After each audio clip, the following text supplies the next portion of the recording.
कहानी की शुरुआत में हमें एक ऑर्फनेज को दिखाया जाता है जहां बहुत सारे अनाथ बच्चे रहा करते थे। वहीं हमें एक लड़की को दिखाया जाता है जिसका नाम सोफी होता है। सोफी को रात में नींद नहीं आती, इसलिए वो पूरी रात जगा करती थी। साथ ही वो हमें ये कहानी भी बताती है कि आधी रात में एक बड़ा सा क्रिएचर आता है जो लोगों को गायब कर देता है, लेकिन उसे आज तक किसी ने नहीं देखा। सोफी को लगता है कि वो रात 3 बजे आता है। सोफी रूम में जाकर रोज की तरह ही बुक पढ़ने लग जाती है, लेकिन अचानक उसकी केट को किसी की आहट सुनाई देती है, जिस वजह से वो खिड़की के बाहर चली जाती है। सोफी उसे लेने के लिए बाहर जाती है तो वो देखती है कि एक डस्टबिन बिल्लियों की वजह से नीचे गिर जाता है, लेकिन तभी किसी राक्षस का हाथ बाहर आता है और वो उस डस्टबिन को सीधा कर देता है। ये देखकर सोफी काफी घबरा जाती है, लेकिन कोई आवाज नहीं करती। मगर वो राक्षस सोफी को देख लेता है, जिससे सोफी काफी डर जाती है और वो भागकर वापस अपने बेड में छिप जाती है। लेकिन तभी वो राक्षस उसे कंबल के साथ ही पकड़कर वहां से ले जाता है। वो बड़ी ही सावधानी से छिपते छिपाते शहर से निकलता है ताकि वो किसी को नजर ना आए। वो भागता हुआ अपनी दुनिया की तरफ बढ़ता है और वो बड़े से तूफान के अंदर चला जाता है, जिससे वो दैत्य की दुनिया में पहुंच जाता है। फिर वो सोफी को अपने घर में लेकर जाता है, जहां वो सोफी को एक लकड़ी पर टांग देता है। सोफी बहुत ही चालाक होती है, इसलिए वो वहां से निकलने के लिए खिड़की के पास जाती है। वो उस खिड़की को खोलने की कोशिश करती है, लेकिन तभी वहां रखी चीजें नीचे गिर जाती है, जिससे उस शैतान को पता चल जाता है और वो सोफी के पास आता है और उसे कहता है कि यहाँ से निकलने का कोई रास्ता नहीं है। फिर वो उसे टव्वे में डालकर टेबल पर लेकर जाता है और उसे बताता है कि तुम दैत्य देश में हो और मेरा नाम BFG है। तभी वहाँ दूसरे राक्षसों की आवाज सुनाई देती है, तो वो उसे बताता है कि मेरे जैसे 9 और राक्षस हैं और वो मुझसे काफी ज्यादा बड़े और ताकतवर हैं। सोफी काफी डर जाती है और वो उससे रिक्वेस्ट करती है कि प्लीज आप मुझे मत खाना। तो BFG उसे कहता है कि डरो मत, मैं तुम्हें नहीं खाऊंगा क्योंकि मैं एक अच्छा दैत्य हूँ और मैं सिर्फ सब्जियां ही खाता हूँ। तो सोफी कहती है कि फिर आप मुझे उठाकर यहाँ क्यों ले आए? मैं वहाँ ऑर्फनेज में रहा करती थी। तो BFG उसे कहता है कि क्या तुम वहाँ खुश थी? तो सोफी कहती है कि मैं वहाँ बिल्कुल भी खुश नहीं थी, क्योंकि उस ऑर्फनेज को चलाने वाली मैट्रन बहुत ही खड़ूस थी और वो हमें छोटी छोटी बातों पर सजा दिया करती थी। फिर सोफी BFG से पूछती है कि क्या बाकी के दैत्य भी आपकी ही तरह अच्छे हैं? तो वो कहता है कि वो बहुत ही खतरनाक और मांसाहारी दैत्य हैं जो तुम्हें एक ही बार में निगल सकते हैं। तो सोफी कहती है कि फिर आप मुझे यहाँ क्यों लेकर आए हैं? तो BFG कहता है कि तुमने मुझे देख लिया था और अगर मैं तुम्हें यहाँ नहीं लेकर आता तो तुम जोर जोर से चिल्लाकर सभी को बता देती कि तुमने एक दैत्य देखा है। इसलिए BFG को मजबूरी में उसे यहाँ लाना पड़ा ताकि वो इंसानों की दुनिया में जाकर दैत्यों का राज ना खोल दे। अगर रानी को इस बारे में पता चल जाता तो वो अपनी सेना के साथ आकर पूरी दैत्य जाति को खत्म करवा देती। अब सोफी को ये यकीन हो गया कि दैत्य उसे नहीं खाने वाला, लेकिन अब सोफी का डर थोड़ा कम हो चुका था और वो भी थोड़ा बेखौफ होने लगी। बचपन से ही अनाथालय में पली बड़ी सोफी को चोरी छिपे भागने का अच्छा खासा एक्सपीरियंस था। बूढ़े दैत्य ने उसे सख्त चेतावनी दी कि कभी बाहर भागने की कोशिश मत करना, क्योंकि बाहर घूमने वाले आदमखोर दैत्य उसे जिंदा निगल जाएंगे। उसने साफ कह दिया कि अब सोफी को जिंदगी भर यहीं रहना होगा। ऊपर से ये बूढ़ा दैत्य भले ही सख्त और हुक्म चलाने वाला लग रहा था, लेकिन अंदर से वो इस दुनिया का सबसे अकेला और ठुकराया हुआ जीव था और उसे अब ये भी चिंता थी कि अगर बाहर घूमते दैत्यों को सोफी के बारे में पता चल गया तो शायद वो भी उसे नहीं बचा पाएगा। कुछ देर बाद दैत्य ने सोफी को एक नाव के ऊपर रखे बड़े से बैरल में डाल दिया और उसे सोने को कहा। जैसे ही सोफी सो गई, दैत्य एक झरने के पीछे छिपे रास्ते से गुजरते हुए एक गुप्त कमरे में पहुंचा। वहां चारों तरफ रंग बिरंगी चमकती हुई बोतलें रखी थीं। ये सारी बोतलें दरअसल सपनों से भरी थीं, जिन्हें दैत्य पकड़ कर लाता था। वो अलग अलग सपनों को इंसानों की दुनिया में जाकर उनके पास छोड़ता था। उसी दौरान उसने एक लाल रंग की बोतल निकाली और उस पर कुछ अजीब सा काम करने लगा जिसे समझ पाना नामुमकिन था। आखिर में उसने उसे सिर के ऊपर उठाकर हल्के से हिलाया। उधर सोती हुई सोफी अचानक चौंक कर जाग गई। उसने देखा कि दैत्य नीचे गहरी नींद में सो रहा था और उसके खर्राटों से पूरी नाव हिल रही थी। सोफी ने सोचा यही भागने का सबसे सही मौका है। वो धीरे धीरे खिड़की की तरफ बढ़ी, उसे किसी तरह खोलने में कामयाब हुई और चुपके से बाहर निकल आई। नंगे पांव वो पूरी ताकत से भागने लगी, लेकिन तभी अचानक जमीन के नीचे से एक विशाल हाथ निकला और उसे ऐसे उठा लिया जैसे कोई चूजा हो। सोफी मदद के लिए चिल्लाई और दैत्य की गुफा की तरफ देखते हुए मदद मांगने लगी, लेकिन इस बार बूढ़ा दैत्य चुप रहा और उसने गुफा का दरवाजा बंद कर लिया।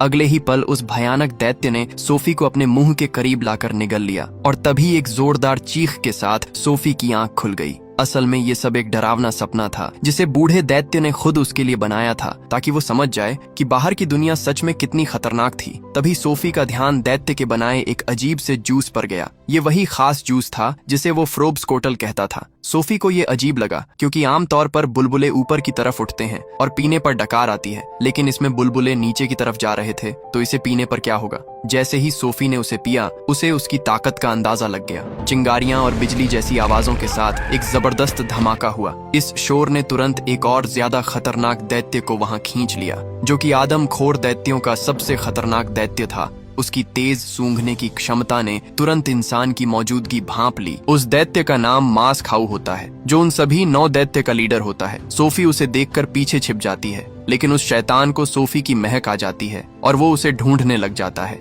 ये देखकर सोफी कक्कड़ भुज्जे में छिप जाती है, लेकिन ये बात BFG को पता नहीं होती। इसलिए वो उस शैतान को कहता है कि तुम ये हरी ताजा सब्जी खाओ, लेकिन वो कहता है कि मैं घास फूस नहीं खाता, मैं मांस खाता हूँ। लेकिन जब वो उसे सूंघता है तो उसमें उसे अच्छी खुशबू आती है, इसलिए वो उसे खाने लगता है। लेकिन तभी सोफी अपने पैर बाहर निकालती है, जिससे BFG को पता चल जाता है कि सोफी उसके अंदर है। इसलिए वो शैतान को रोक कर कहता है कि तुम सिर्फ मांस खाते हो, तुम्हें सब्जियों से चीड़ है। ये सुनकर वो उस कक्कड़ भूजे को नीचे फेंक देता है और कहता है कि हमें सब्जियों और पानी से बहुत चीड़ है। इसलिए वो वहाँ रखा शरबत उठाकर वहाँ से ले जाता है। उसके जाते ही BFG सोफी को उस कक्कड़ भूजे से बाहर निकालता है और फिर उसे उस सीक्रेट रूम में लेकर जाता है, जो बहुत ही खूबसूरत जगह होती है, और वहाँ उसने बहुत सारी मशीनें भी लगाई होती है। वो वहाँ सोफी को नहलाता है और उसे सुखाता है, उसे पहनने के लिए कपड़े देता है। फिर वो सोफी के लिए वहाँ पेड़ में एक बिस्तर तैयार करता है और वो वहाँ उसकी बुक और ग्लासेस भी रख देता है। फिर वो सोफी को कहता है कि मैं काम पर जा रहा हूँ, इसलिए तुम्हें यही रहना होगा। तो सोफी कहती है कि आप क्या काम करते हैं। तो BFG उसे बताता है कि मैं सपनों को पकड़ने का काम करता हूँ। तो सोफी भी साथ चलने की जिद करती है। उसने कहा कि वो भी उसकी तरह अकेली है, एक अनाथ जिसका कोई दोस्त नहीं था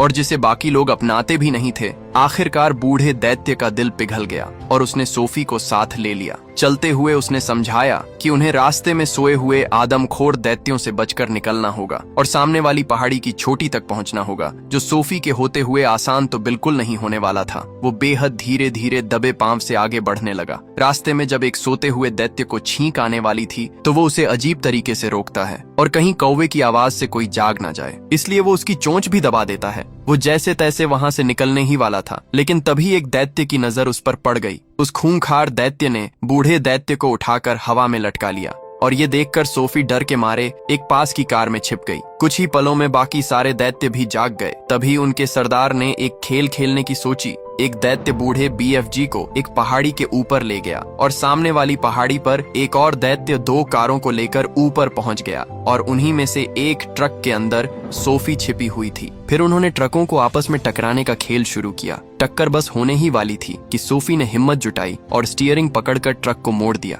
जिससे वो राक्षस बहुत बुरी तरह से नीचे जाकर गिरता है, जिससे वो बच गई। उन दैत्य को इससे काफी ज्यादा मजा आता है। अब उन्होंने उसे रेत की बोरी की तरह उछालने का खेल शुरू कर दिया। तभी अचानक बारिश शुरू हो गई। अजीब बात ये थी कि जो दैत्य किसी चीज से नहीं डरते थे, वो बारिश से डर गए। कोई छोटा सा छाता निकालकर खुद को बचाने लगा तो कोई पेड़ उखाड़कर उसके नीचे छिप गया। कुछ ही पलों में सारे दैत्य वहां से भाग खड़े हुए, लेकिन बूढ़ा दैत्य बारिश से नहीं डरता था। उसने इस चीज का फायदा उठाया और सोफी को सुरक्षित बाहर निकाल दिया। लेकिन तभी हमें दिखाया जाता है कि सोफी का कंबल वहीं रह गया था, जिससे उस कंबल की स्मेल से उन दैत्य को पता चल जाता है कि ये कंबल किसी इंसान का है। वही सोफी BFG से कहती है कि आपको उन्हें अपने साथ ऐसा बर्ताव नहीं करने देना चाहिए था। तो BFG कहता है कि मैं यहाँ 9 देधियों के साथ रहता हूँ और वो इंसानों की खुशियाँ छीनते हैं, उनके बच्चों को खा जाते हैं, लेकिन मैं लोगों को सपने देकर उनकी भरपाई करता हूँ। फिर वो उसे पहाड़ी की ऊपरी चोटी पर लेकर जाता है, जो कि असल में सपनों का देश होता है, और वहाँ एक बहुत बड़ा पेड़ था जो कि असल में सपनों का देश होता है।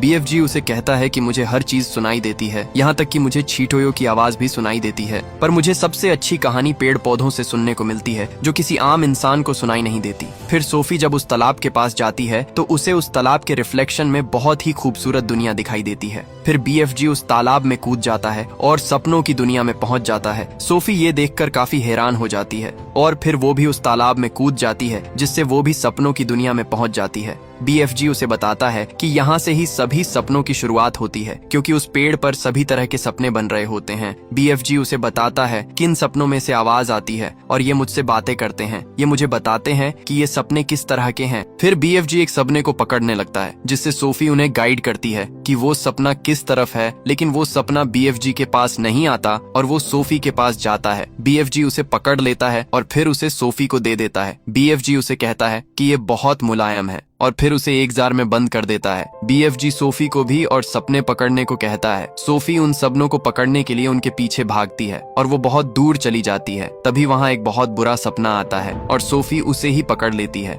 क्योंकि उसे इसके बारे में पता नहीं होता। BFG उसके पास आता है और उसे कहता है कि ये बहुत बुरा सपना है, तुमने इसे क्यों पकड़ लिया, और फिर वो उसे एक अलग तरह की बोतल में बंद कर देता है। फिर वो दोनों उस तालाब से वापस दैत्य की दुनिया में आ जाते हैं और फिर वो वहाँ से इंसानों की दुनिया में जाते हैं, क्योंकि BFG को इंसानों को सपने देने थे। सोफी भी उनके साथ आती है और वो दोनों छिपते छिपाते एक घर के बाहर पहुंचते हैं, जहां एक बच्चा सो रहा होता है। सोफी उनसे पूछती है कि हम यहाँ ही क्यों आए, तो BFG उसे बताता है कि मुझे इस बच्चे के दिल की आवाज सुनाई दी, और फिर वो सोफी से पूछता है कि अब तुम बताओ कि मैं इसे कैसा सपना दूं। तो सोफी कहती है कि इस बच्चे को खुश कर दो, और फिर BFG अपने बैग में से एक बोतल निकालता है। सोफी BFG से पूछती है कि क्या सपने के बारे में आपको आपके माता पिता ने सिखाया, तो BFG उसे बताते हैं कि दैत्य के माँ बाप नहीं होते और मेरी उम्र इतनी है जितनी इस पृथ्वी की है। फिर वो अपने ट्रम्पेट की मदद से उस सपने को उस बच्चे के अंदर फूंक देते हैं, जिससे उस बच्चे को बहुत अच्छा सपना आता है और वो बहुत खुश हो जाता है। सोफी भी ये देखकर बहुत खुश होती है।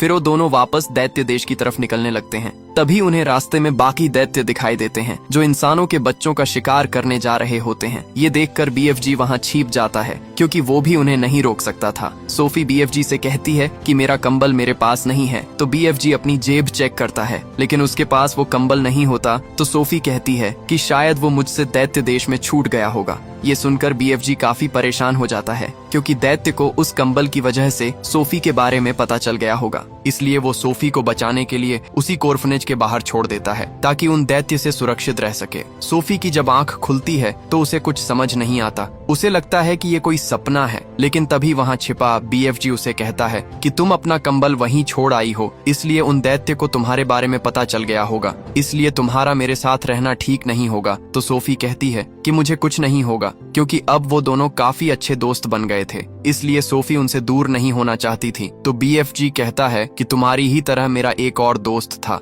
जिसे पढ़ना बहुत पसंद था और उसने ही मुझे पढ़ना सिखाया था, और तुमने उसी की ही ये लाल जैकेट पहनी है, और मैं उसे तुम्हारी तरह ही दैत्य देश ले गया था, लेकिन दैत्य को इसके बारे में पता चल गया और उन्होंने उसे मार दिया, इसलिए मैं नहीं चाहता कि तुम्हारे साथ भी ऐसा हो। तो सोफी कहती है कि मेरे साथ ऐसा नहीं होगा, क्योंकि हम उन दैत्य को रोकेंगे और कहीं और भेज देंगे, लेकिन BFG उसकी एक नहीं सुनता और अपना बैग लेकर वहाँ से जाने लगता है। सोफी उसे रोकने की कोशिश करती है, लेकिन BFG उसकी नहीं सुनता और वहाँ से चला जाता है। तो सोफी भी वापस कॉर्फनेज में चली जाती है और वापस अपने बेड पर जाकर इसके बारे में ही सोचने लग जाती है। तो सोफी को BFG की बात याद आती है कि उन्होंने कहा था कि वो मेरे दिल की आवाज सुन सकते हैं, इसलिए सोफी को लगता है कि वो यही है, इसलिए वो खिड़की से बाहर जाकर नीचे कूद जाती है और उसका विश्वास सच्चा होता है। BFG उसे बचा लेता है, जिससे अब BFG को भी विश्वास हो जाता है कि वो किसी से नहीं डरती, इसलिए वो उसे अपने साथ वापस दैत्य लोग ले जाता है, जहां वो दोनों घर में सोच रहे होते हैं कि वो किस तरह से उन दैत्य को रोकेंगे।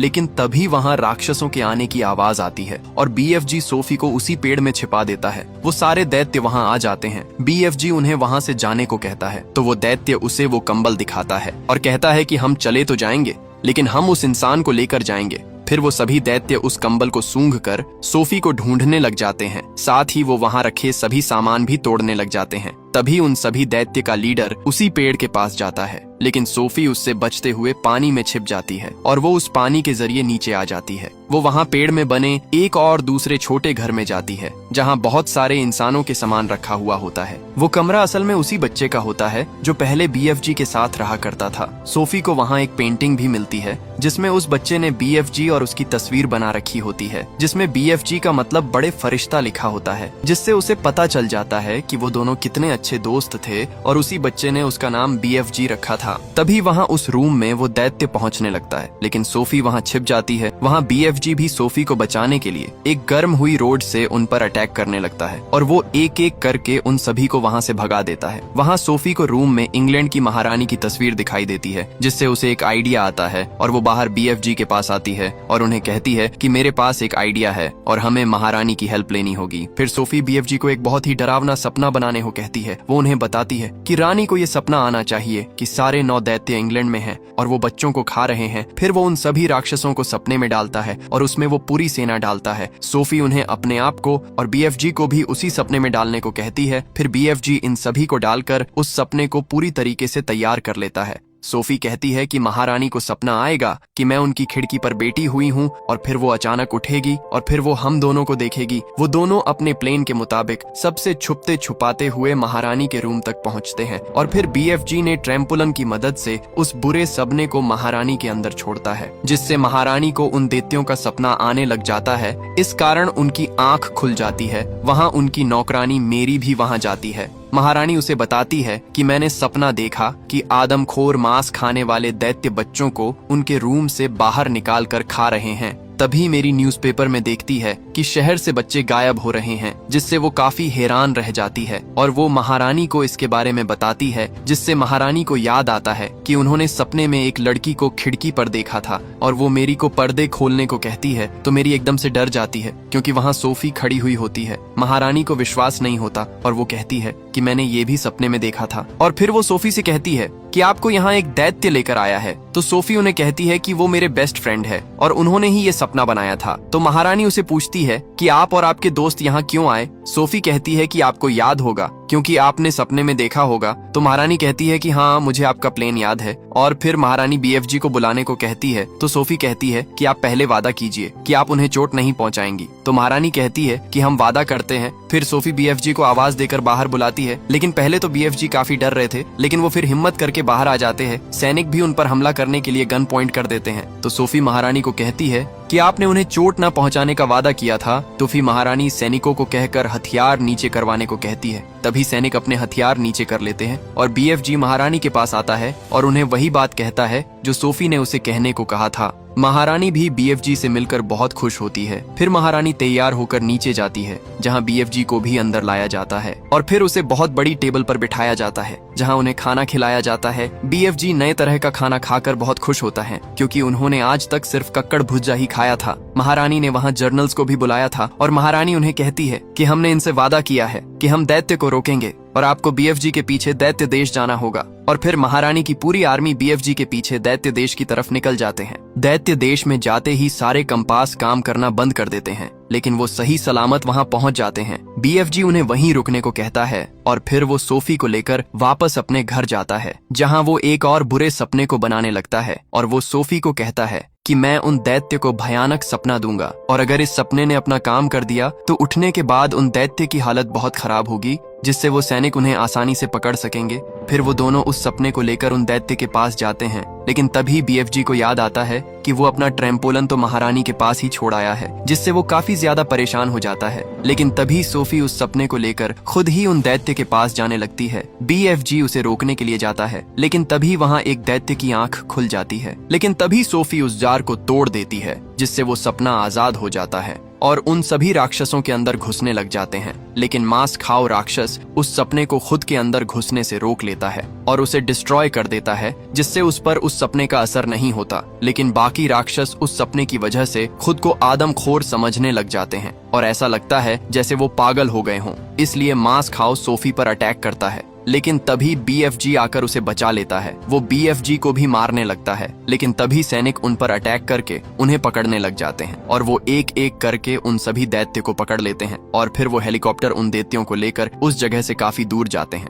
और उन्हें समुद्र के बीचों बीच एक आइलैंड पर छोड़ देते हैं ताकि वो वहाँ से वापस ना आ सके। और उस आइलैंड पर खाने को भी कुछ नहीं होता है, इसलिए महारानी वहाँ बहुत सारे कक्कड़ भुज्जे के बीज भी छोड़ती है। इससे वो सभी दैत्य रोने लग जाते हैं क्योंकि अब उन्हें जिंदगी भर उस सड़ी हुई सब्जी को ही खाना पड़ेगा। वही सोफी को मेरी एडॉप्ट कर लेती है और अब सोफी की लाइफ बहुत अच्छी गुजर रही होती है। वही जब उसे BFG की याद आती तो वो उनसे बातें करती, क्योंकि BFG को दुनिया की सारी फुसफुसाहट सुनाई देती है। और अब वो दोनों बहुत खुश होते हैं और इसी सीन के साथ ये कहानी यहीं पर खत्म हो जाती है। दोस्तों, आपको वीडियो कैसी लगी? लाइक और कमेंट करके जरूर बताना। मिलते हैं अगली शानदार वीडियो में। तब तक के लिए सब्सक्राइब बटन दबा दो।